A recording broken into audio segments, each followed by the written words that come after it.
आज हम सीखेंगे कुछ डबल डिस्प्लेसमेंट टाइप की डिफिकल्ट रिएक्शंस को बैलेंस करना। ठीक है, यहाँ पर तो यहाँ पर हम पे फर्स्ट रिएक्शन ये है। ठीक है, अब यहाँ पर है क्या, देखो सबसे पहले आपको यहाँ पर टेबल बना लेनी है यहाँ पर। ठीक है, चाहे आपको रिएक्शन ईजी लगे या डिफिकल्ट लगे, ताकि कोई गलती होने की चांस ना रहे।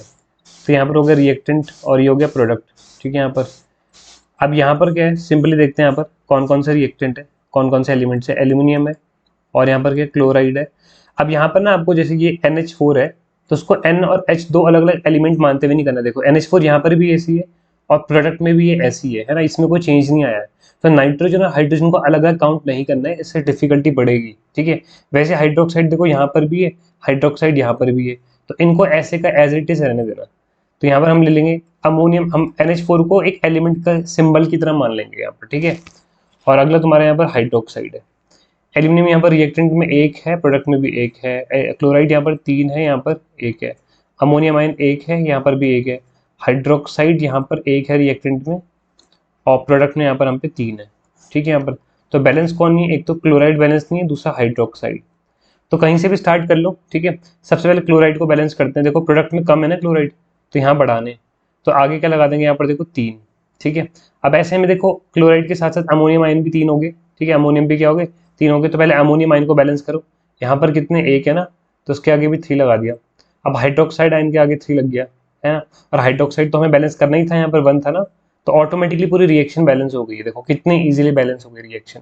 सिंपली आपको यहाँ पर जो ये आयन्स है ना, यहाँ पर ये कैटायन एनायन, इनको पूरा होल एज अ होल ले लेना है।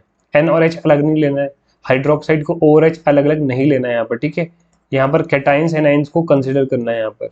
ठीक, अगला यहाँ पर हम पे एग्जांपल है ये रहा Ba। ठीक है, इसको ये कैटायन हो गया Cl एनायन, यहाँ पर Na कैटायन है, SO4 एनायन, SO4 एनायन है, कैटायन एनायन कैटायन एनायन। ठीक है, फिर टेबल बना लेंगे यहाँ पर रिएक्टेंट, और यहाँ पर किसकी, यहाँ पर प्रोडक्ट की। यहाँ पर अब देखते हैं यहाँ पर कौन कौन से मॉलिक्यूल है। देखो यहाँ पर है बेरिलियम है, और यहाँ पर क्लोराइड है, यहाँ पर सोडियम है, और हमारे यहाँ पर सल्फेट है। SO4, इसको S और O अलग अलग नहीं लिखना। देखो सल्फेट देखो यहाँ पर ऐसी था, यहाँ पर भी तो ऐसी है, S और O अलग थोड़ी हो गया, तो उसको एक साथ लोगे तो डिफिकल्टी कम आएगी करने में बैलेंस। अब देखो यहाँ पर बेरिलियम कितना, 1 है, वहाँ भी 1 है। रिएक्टेंट में क्लोराइड 2 है, प्रोडक्ट में 1 है। सोडियम रिएक्टेंट में 2 है, और यहाँ पर 1 है। सल्फेट यहाँ पर 1 है, यहाँ पर भी 1 है। बस यहाँ पर हमारा कौन, सोडियम और क्लोराइड दोनों बैलेंस नहीं है। ठीक है, क्लोराइड और सोडियम। तो बैलेंस करते पहले किसी को भी कर लेते हैं। पहले देखो क्लोराइड है यहाँ पर कितने, यहाँ पर 1 है ना प्रोडक्ट में, तो उसके आगे 2 लगा देंगे। तो देखो सोडियम भी 2 हो गया, यहाँ भी सोडियम 2 था, तो बैलेंस हो गई पूरी रिएक्शन। कितनी इजीली बैलेंस हो रही है देखो।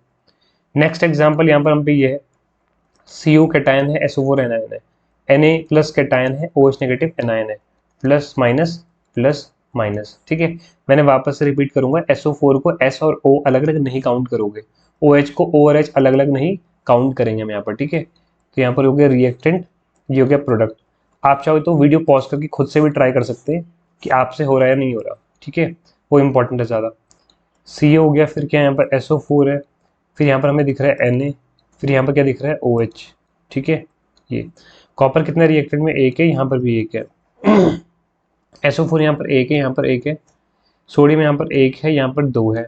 हाइड्रोक्साइड यहाँ पर 1 है रिएक्टेंट में, प्रोडक्ट में यहाँ पर कितने, 2 है। तो बैलेंस कौन नहीं है, देखो सोडियम बैलेंस नहीं है, हाइड्रोक्साइड बैलेंस नहीं है। तो सोडियम देखो यहाँ पर क्या रिएक्टेंट में 1 है ना, तो देखो यहाँ पर क्या लगा देंगे, रिएक्टेंट में 2 लगा देंगे, इसको 2 करना है मुझे। अब देखो जैसे सोडियम के आगे 2 लगाया, हाइड्रोक्साइड के आगे भी 2 लग गया। ठीक है, और हाइड्रोक्साइड तो यहाँ 2 था ही ऑलरेडी, वो भी मुझे बैलेंस करना था ना, यहाँ पर रिएक्टेंट में 1 था, वो भी ऑटोमेटिकली बैलेंस हो गया। तो ये रिएक्शन बैलेंस हो गई हमारी। ठीक है, ऐसे ही नेक्स्ट एग्जाम्पल भी देख लेंगे। यहाँ पर इसको कैसे करेंगे, टेबल बना लेंगे यहाँ पर रिएक्टेंट और यहाँ पर प्रोडक्ट की यहाँ पर। ठीक है, टेबल हमेशा बनाना है, मिस्टेक होने की चांस नहीं रहेंगे, कुछ छूटता नहीं है फिर ऐसे में। ठीक है, Ag देखो यहाँ पर हो गया Ag cation, NO3 anion. NO3 को N और O अलग अलग नहीं काउंट करेंगे, ऐसा मान लो कि NO3 किसी एलिमेंट का सिंबल है, एक साथ ही रहेगा भी। CO हो गया cation, Cl anion, CO cation, NO3 anion, cation anion. ये Ag हो गया, और ये हो गया NO3, यहाँ पर हो गया Cu और यहाँ पर Cl। ठीक है, यहाँ पर ये हो गया। अब Ag देखो यहाँ पर कितना, 1 है, यहाँ पर 1 है। NO3 यहाँ पर कितना, 1 है, और ये प्रोडक्ट में 2 है, और कॉपर यहाँ पर 1 है, यहाँ पर 1 है। क्लोराइड यहाँ पर कितने, यहाँ पर देख लो 2 है यहाँ पर, रिएक्टेंट प्रोडक्ट में कितने 1 है। अब बैलेंस करते हैं, क्या क्या बैलेंस नहीं है, एक तो NO3 और एक तो Cl। पहले NO3 को बैलेंस करते हैं, रिएक्टेंट में कितने यहाँ पर, ये 1 है ना, तो क्या लगा देंगे यहाँ पर रिएक्ट, और प्रोडक्ट में 2 है, तो मुझे रिएक्टेंट में इसको 2 बनाना है, तो Ag के आगे लगा दिया 2, Ag के आगे 2 लगा दिया तो NO3 भी 2 बन गया, तो यहाँ तो NO3 2 है ही ऑलरेडी, ठीक है यहाँ पर। अच्छा सॉरी, NO3 तो बैलेंस कर रहे थे हम, Ag 2 हो गया, NO3 को 2 करने की वजह से Ag भी 2 हो गया, तो अब यहाँ पर 2 लगाएंगे यहाँ पर, ठीक है, Ag की वैलेंसी बिगड़ गई ना, 2 लगा दिया। Ag के आगे 2 लगाते, क्लोराइड 2 हो गया, और क्लोराइड भी बैलेंस करना था ना मुझे, प्रोडक्ट में रिएक्टेंट में 2 था, प्रोडक्ट में 1 था, तो वो देखो ऑलरेडी ऑटोमेटिकली बैलेंस हो गया। तो ऐसे करके हम क्या कर सकते हैं, यहाँ पर बैलेंस कर सकते हैं हमारी डबल डिस्प्लेसमेंट टाइप की रिएक्शंस को।